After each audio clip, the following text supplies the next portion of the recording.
కొంతమంది పోలీస్ అధికారులను కూటమి సర్కార్ విఆర్లో ఉంచి వేధిస్తోందని మండిపడ్డారు ఎమ్మెల్సీ పర్వతరెడ్డి చంద్రశేఖర్ రెడ్డి. విఆర్లో ఉంచడం ఎంతవరకు న్యాయమని ప్రశ్నించారు చంద్రశేఖర్ రెడ్డి. సీనియర్ పోలీస్ అధికారులని పోస్టింగ్ లేకుండా విఆర్లో కూర్చోబెట్టడం ద్వారా ప్రజలకు మనం ఏ సందేశం ఇస్తున్నామని తెలియాలి అధ్యక్ష. ప్రస్తుతం సుమారు 122 మంది పోలీస్ అధికారులని విఆర్లో ఉంచున్నారు అధ్యక్ష. ఇది న్యాయమని అడుగుతా ఉన్నాను అధ్యక్ష. ఒకవేళ విఆర్లో ఉన్న సమయంలో కూడా వారు ప్రభుత్వ ఉద్యోగులే, వారికి అన్ని హక్కులు ఉంటాయన్న విషయం కూడా ప్రభుత్వం మర్చిపోకూడదు అధ్యక్ష. కొన్ని బాధాకరమైన విషయాలు అధ్యక్ష.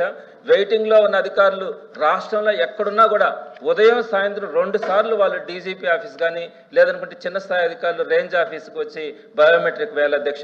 ఎక్కడ కార్యక్రమాలు జరిగినా అక్కడికి సెక్యూరిటీగా పంపించడం, ఇన్ని పనులు చేయించుకుంటా కూడా సుమారుగా నెలల తరబడి వారికి జీతాలు కానీ టీఏ కానీ డిఏ కానీ కనీసం ఇల్లు గడవడానికి, పిల్లలు చదివించుకోవడానికి, ఎదిగిన పిల్లల అవసరాల కోసం కనీసం వారికి అడ్వాన్సులు కూడా ఇవ్వట్లేదు అధ్యక్ష. వారు పని చేయాల్సిన బాధ్యత వాళ్ళ మీద ఉంటుంది. జీతం లేదా అలవెన్సులు మాత్రం ప్రభుత్వ బాధ్యత కాదు అని చెప్తే అది ఎంతవరకు న్యాయం అడుగుతా ఉన్నారు అధ్యక్ష.